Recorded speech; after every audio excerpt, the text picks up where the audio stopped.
지금 벌어지고 있는 여러 가지 정세 속에서 우리가 어떠한 시각을 갖느냐가 중요합니다. 일반적인 시각은 그 보여지고 들려지는 것에 대하여 동조하는 것이고 안타까워하는 것들 뭐 이런 거지요. 대부분 그렇지 않겠습니까? 그런데 우리가 그러한 상황과 형편 속에서 하나님의 관점으로 볼 수 있는 시각이 필요하다. 이것이 신앙이고 이것이 믿음이다라는 것이죠. 기독교의 세계관, 구태여 명명하자면 그런 겁니다. 기독교 세계관, 자연주의 세계관, 뭐 그냥 눈에 보여지는 대로 그냥 산은 산이고 물은 물이고 이런 차원의 것을 훨씬 넘어서 그것을 지으신 창조주 하나님의 마음으로 그렇게 펼쳐져 있는 것을 볼 수 있고 그런 것들을 이해하는 것, 이게 소위 기독교 세계관입니다. 그 영역에 미쳐지지 못하면 그냥 자연주의 세계관에 불과한 것이지요. 예, 물질적인 사고관도 있습니다. 지금까지 전 세계에 존재했던 수많은 사조와 사상들을 보면 다 이런 관점을 어디다 두느냐에 따라서 사람들의 추앙하고 따르며 그들이 어떤 변화의 삶을 살았는지를 보게 됩니다. 사람들끼리 만들어 놓은 필로소피, 철학이라든지 이 소피키스트한 이런 사상, 사조들이 다 그런 겁니다. 그 중에는 뭐 유물론도 존재하죠, 공산주의도 존재하죠, 사회주의도 존재하죠, 또 민주주의도 존재하죠. 다 그런 겁니다. 최근에 들어서는 절대적인 것은 없고 다 상대적으로 좋은 것만을 추구하게 되어진다는 이런 포스트 모더니즘과 같은 사상이 또 팽배하기까지 합니다. 그러니까 변화무쌍한 거지요. 어느 시대 때는 이러한 철학이 크게 융성했고 어떤 때는 또 다른 문화와 사조들이 왕성했고 그런 거예요. 그것이 절대적이었고 그것이 정말 유일무이한 최고의 것이요 영원한 것이었다면 도태될 이유가 없는 거지요. 그런데 보세요. 다 도태되고 그건 그때 그 상황에 맞춰진 것이었죠. 이런 점에 있어서 우리가 늘 이야기하고 있는 교회 안에서 말하는 윤리와 도덕에 대한 부분을 말하지 않고 오히려 거룩을 말하는 이유가 거기에 있는 겁니다. 거룩은 하나님의 수사, 그 하나님을 표현하기에 너무나도 좋은 레토릭이죠. 예. 그 하나님에 대하여 거룩만큼 더 절대적이고 더 분명한 그리고 유일무이한 그런 단어가 어디 있겠습니까? 인간들끼리 서로 옳다 그르다 라고 말하는 도덕 차원에서 하나님을 설명할 수 있을까요? 사람들끼리 서로 할 도리가 있지 본분이 있지 없지 하면서 말하는 윤리가 그것을 대신할 수 있을까요? 그렇지 않습니다. 도덕이든 윤리든 중요해 보이고 가치 있어 보이지만 그건 한때에 불과하고 시대에 따라 달라질 수 있고 또 역사적인 배경과 상황, 지리적인, 정치적인, 경제적인, 문화적인 것에 따라서 다 다를 수 있고 가변적으로 적용할 수 있는 부분들이기 때문에 실은 신뢰할 만한 것이 못 됩니다.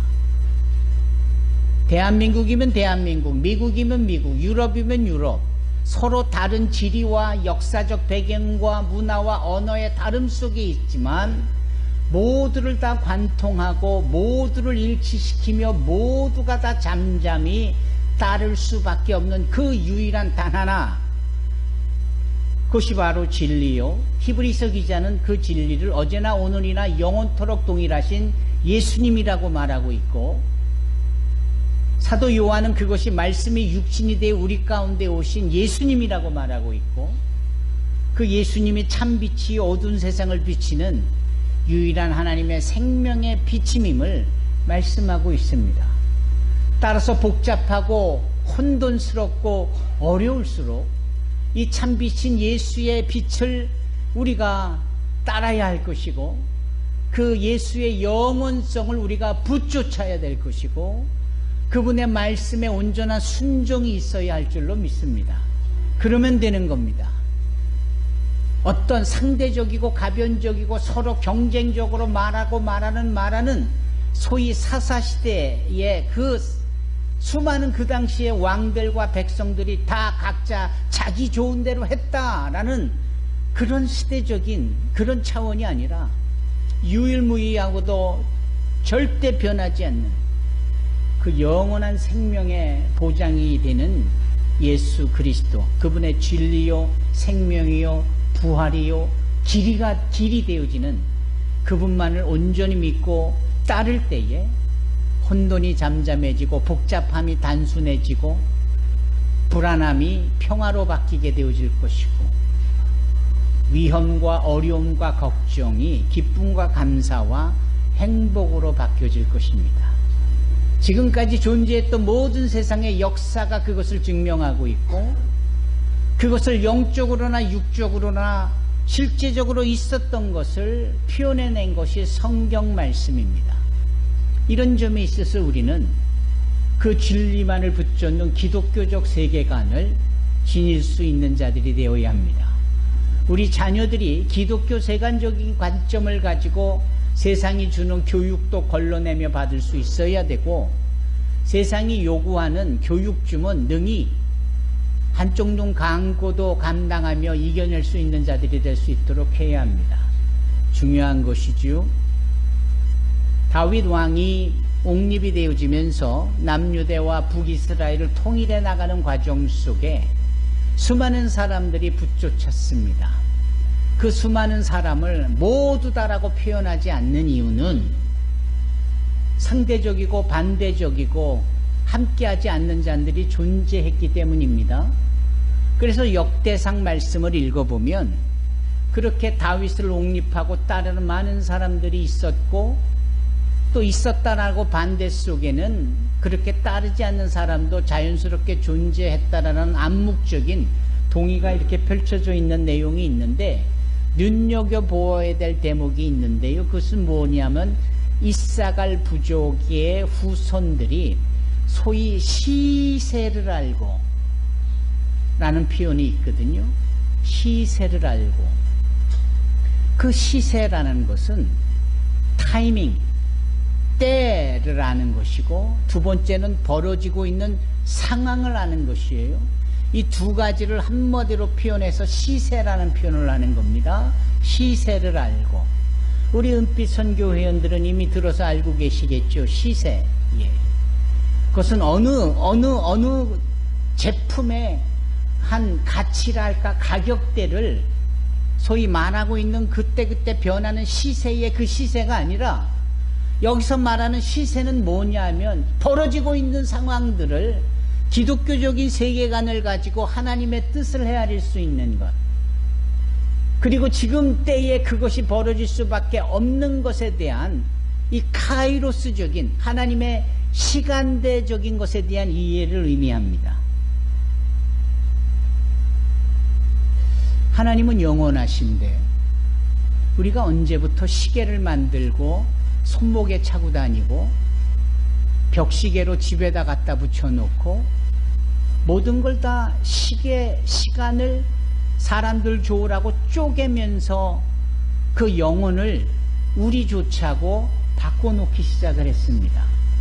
그것을 우리는 대단히 편리하다라고 생각하는지 몰라도 기독교적인 세계관으로 보면 그 영원한 하나님의 시간대를 우리가 24시간으로 쪼개고 60분으로 쪼개고 그러면서 사람이 바빠지기 시작하고 제한적이 되어지고 그러면서 영원과는 차이가 있는 삶을 사는 것을 스스로 그렇게 만들어가는 겁니다. 그러면서 그 영원이라는 시간 속에 주는 하나님의 영원한 평화와 생명의 가치를 놓쳐버리게 되는 거고 그 쪼개진 시간 안에서 분주하게 바쁘며 움직이면서 경쟁을 하게 되고 상대방을 죽이려 해야 들고 상대방보다 내가 나려면은 예전에 그랬잖아요. 수능 시험을 볼 때 뭐 4시간을 자면은 붙고 5시간을 자면 떨어진다. 맞습니까? 3시인지 4시인지 4시인지 5시인지 잘 모르겠지만 그 마치 시간을 그런 식으로 쪼개야 성공하고 그 쪼개어진 시간을 적용하지 못하면 실패한다라고 말하기까지 했다라는 것이죠. 그러면서 항상 인간들이 만들어낸 때를 가지고 있지만 솔로몬과 같은 전도자는 범사에 기한이 있고 때가 있다. 이것은 카이로스적인 하나님의 영원한 때요, 하나님의 뜻과 목적과 섭리가 이루어질 때라는 부분으로 언급하고 있지요. 그래서 로마서 12장 1절로 2절에 보면 하나님의 선하고 기뻐하시고 온전하신 뜻을 구별하라 라고 말씀할 때 이 말씀이 결국은 이 시점에서 우리가 놓치고 있어서 왜 이런 일들이 발생을 할까, 이런 일들로 인해서 마음 뺏기고 두려워하며 걱정을 하게 되어지는 이런 부분까지 전락해버리고 많은 사람들에게 그 하나님의 뜻을 분별하고 하나님의 때에 맞춰가도록 말씀하고 있는 겁니다. 여러분, 우리가 시세를 아는 크리스찬들이 되기를 바랍니다. 그것이 정말 중요한 겁니다. 시세를 아는 크리스찬이 되어지면 눈앞에 펼쳐지는 상황이 달라지고 별을 봐도 달을 봐도 해를 봐도 어떤 사건을 봐도 해석이 달라지는 거예요. 그것을 역사하시는 하나님의 뜻이 계시다, 이런 뜻을 우리가 이해할 수 있다라는 것이죠. 제가 입버릇처럼 얘기하는 그 아사리온의 비유에 대하여서 한 번 더 말씀을 드리고자 합니다. 아사리온이 화폐 가치인데 한 아사리온으로 참새 2마리를 살 수 있어요.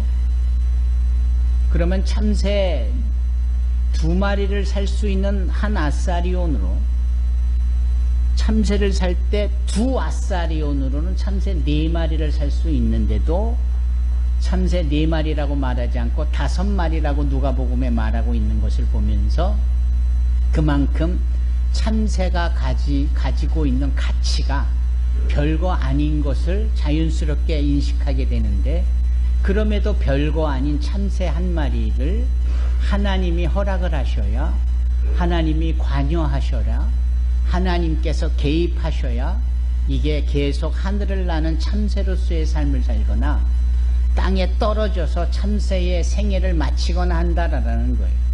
자그마한 미물 하나까지도 하나님의 관심과 개입과 역사와 허락이 주어지고 있다라는 것을 의미합니다.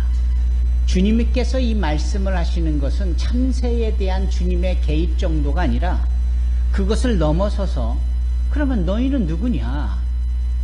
도대체 너희는 누구냐? 참새에 비교할 만큼 별거 아닌 존재냐? 아니라는 거죠. 우리가 아는 우리 자신은 누굽니까? 적어도 성경이 말하는 우리는 누굽니까? 하나님께서 그 아들 예수를 희생시키고 십자가에 죽기까지 하시면서 우리를 다시 살려주시고 우리의 죄를 사해주시고 사면시켜주시고 우리로 영원한 하나님의 자녀로 당신의 호적에 입적시킨 자들이 아닙니까? 그래서 우리가 하나님 나라에서의 썩지 않고 더럽지 않고 쇠하지 아니할 그 기업을 이어갈 후사가 된 존재들이 아닙니까? 우리가 그런 존재인데 우리의 안고 일어섬이 우리의 마음에 두고 생각하고 하고 싶어 기대하고 계획하고 그 일을 시행해 나가는 이게 과연 우리 때문에, 우리가 정한 계획 때문에, 나의 의지 때문에, 내가 디시전 메이커, 내가 결정권자가 돼서 그 일을 내가 저리들이 했기 때문에 그런가가 아니라는 거죠. 하나님께서 뜻이 계시고 하나님께서 펼치신 목적이 계시기에 우리의 삶의 변화와 더불어 우리에게 그와 같은 일들을 허락해 주셨다라는 겁니다. 이것을 이해하고 이것을 깨닫는 자는 자신들의 삶을 그렇게 주관자 되시는 하나님한테 의지할 수 있고 의뢰할 수 있는 것이죠. 아멘. 바로 이게 기독교적 세계관을 지닌 거룩한 성도로서의 삶입니다. 오늘 본문의 말씀은 시편 33편의 말씀은 대단히 자연주의적인 세계관으로 가득한 노랫말인 것 같아요. 그렇죠? 바다에 대한, 하늘의 별에 대한, 눈에 비춰지는 수많은 이런 피조 세계의 그 그 아름다운 조화를 여기에 다 담아낸, 그래서 자연주의적인 세계관에 펼쳐진 것 같은데 자세히 살펴보면 그 자연을 넘어선 하나님의 절대적 가치와 하나님의 역사가 고스란히 있는 겁니다. 여러분, 우리가 세상을 기독교적 세계관으로 보면 보여요. 어떻게 보이느냐? 추구해왔던 그들의 삶과 문화와 정서와 배경과 역사가 얼마나 부질없고 가짜백이고 흉내내는 소꿉장난과 같은 것인지를 아는 거예요. 소꿉장난이야 뭐 어린아이들이 흥미와 재미와 실제처럼 느껴져서 하는 거 아닙니까? 오늘 교회에 가장 먼저 온 영혼이 누군지 아십니까? 시아예요. 그 크리스마스 성탄을 준비하는 퍼포먼스 연습 때문에 엄마가 일찍 와야 되니까 이 꼬마는 뭣도 모르고 일찍 따라서 온 거겠지요. 근데 와가지고 뭘 하느냐? 그 인형의 옷을 갈아입히는 일을 하는 거예요. 제가 볼 때 무지하게 시시하고 눈길조차 가지지 않는 일인데 걔는 얼마나 진지한지 몰라요. 마치 정말 살아있는 자기 동생처럼, 아니 자기 자식처럼 대하듯 하지요. 아마 이런 점에 있어서 소꿉장난이 주는 제한과 한계를 우리가 인식할 수 있을 겁니다. 가짜 백인 것들을 가지고 노는 듯한 모습은 정말 별거 아니잖아요. 정말 하루 종일 몇 시간을 그냥 그렇게 모래성을 져놓고도 이제 시간이 돼서 저녁이 되면 나갔던 그 물결이 다시 밀물이 돼서 다시 해변가로 이 파도가 치고 물결이 오면 그렇게 정성 들여 쌓았던 모래성이 다 무너지고 예전처럼 돌아가잖아요. 이런 걸 보면 참 부질없다. 근데 모르니까 그 부질없는 일에 정신을 쏟아붓고 열심을 내고 그러잖아요. 그런데 아까도 말씀드린 영원한 이 기독교적 세계관을 가지고 있는 사람들은 이러한 상황들이 얼마나 시시하고 부질없는지를 알면서 그 속에 왜 이런 일들을 우리에게 허락하셨는지를 보게 되는 거예요. 근데 이런 점에 있어서 우리는 하나님의 역사를 이런 식으로 해석해 볼 수 있는 겁니다. 사람들은 그 하나님을 다신적으로 생각을 했어요. 그 하나님이 이것도 하나님이고 저것도 하나님이고, 그 하나님이 우리 사람들보다 뭔가 특별한 특징이 있으면 그것도 신이다라는 것이지요. 그걸 가장 잘 나타내 주는 데가 바로 애굽이었어요. 왜냐하면 애굽에는 그러한 신에 대한 추앙이 거의 모든 눈에 보여지는 것마다 다 담겨졌고 그것을 숭배했거든요. 심지어는 흐르는 나일강도 신이라고 여겼다니까요. 그래서 그 나일강에 가서 목욕을 하면 여자가 임신도 한다라고 생각을 했던 것이 애굽 사람들의 나일을 신으로 여겼던 자세였고 태도였어요. 가만 보면 개구리가 그 조그만 게 얼마나 높이 뛰기를 잘하고 펄쩍펄쩍 넓이 뛰기를 잘하는지 인간적인 관점에서 보면 그것도 특별하고 그것도 신통방통한 거예요. 그래서 개구리를 개구리로 보지 않고 개구리를 하나님으로 봤다니까요. 그런 식의 논리예요. 눈에 보일까 말까한 조그만 벼룩, 이 같은 것도 얼마나 특별한 존재로서 이 애굽 사람들에게 신으로 여겨졌든지, 우리가 봤을 때 말도 안 되는 거지만 그들은 그랬다니까요. 나름대로의 이론이 있었고 논리가 있었다라는 거예요. 그게 바로 다신주의적인 신관을 가졌던 애굽 사람들의 자연주의적인 세계관 속에 나타난 것이었다니까요. 그래서 하나님은 그러한 애굽의 다신론적인 이런 부분을 하나하나 모세를 통하여 10가지 재앙을 통하여 잘못 알고 있는 것을 깨부수어 주시지요.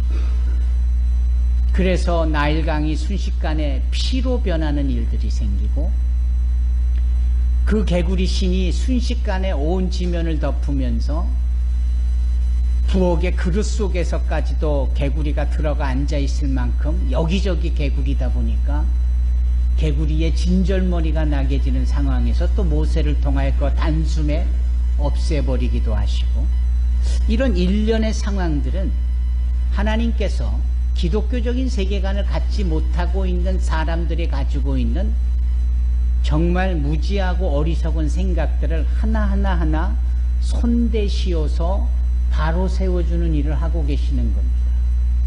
그 다신론 외에도 일신론이라는 것이 있는데요. 일신론이라는 것은 사실 따지고 보면 그리스 신화에 등장하는 하늘에 존재하는 제우스 신이라든지 바다에 존재하는 포세이돈 바다의 신이라든지 뭐 이런 하나하나 모든 것을 또 지배하는 신이 따로 있다라고 여겨지는 그 시대의 이신론적인 사상을 헬레니즘 속에서 하나님은 손대어 그것이 얼마나 부질없는 인간들의 허구로 만들어낸 사상인지를 나타내 보여주시고 계시죠. 그리고 마지막으로 한 가지 더 우리가 나눠야 될 내용은 범신론적인 부분인데요. 범신이라는 것은 이런 개념입니다. 온 자연이 신이다. 따라서 이 자연 속에 존재하는 나도 신이다. 내가 신인데 내가 또 다른 신을 섬길 이유가 무엇이겠느냐? 나의 성찰과 나의 득도와 나의 법렬과 나의 해탈이면 그걸로 문제가 해결되어진다. 어디서 많이 들어본 종교가 아니죠? 불교가 그래요. 불교가 범신론인 겁니다.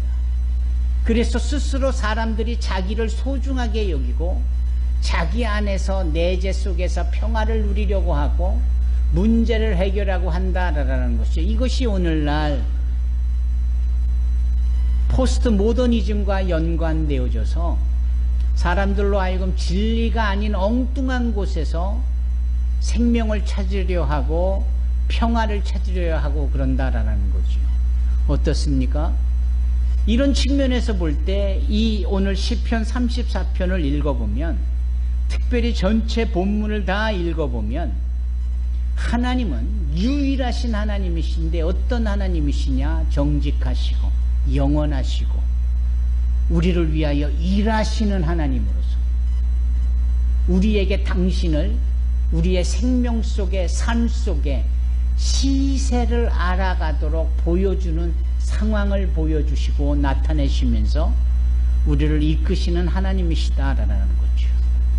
여러분, 이 시편 33편은 그런 점에 있어서 최고의 이 대강절 대림절에 우리가 묵상하기에 너무나도 좋은 이런 하나님이 우리를 찾아오신 것이 바로 성탄인데, 이런 부분들을 우리가 하나님께 영광을 올려드리고 감사할 수 있어야 하는 겁니다.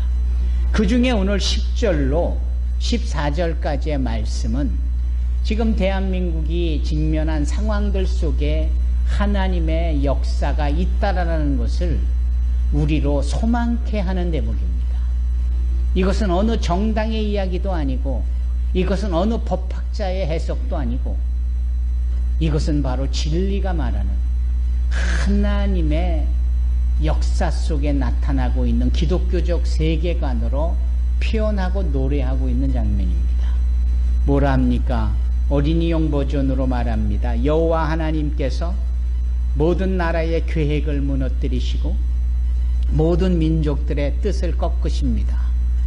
사람들이 만들어내는 소위 유토피아적이면서 사람들이 최고라고 말하며 정책과 전략과 틀을 만드는 이런 것들을 하나님은 인정하시지 않으신다라는 겁니다.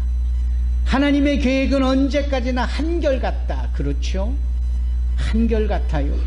하나님의 뜻은 영원히 변하지 않는다라고 11절에 말씀합니다. 변하는 것에 우리의 마음이 뺏기지 아니하기를 주님의 이름으로 축원합니다.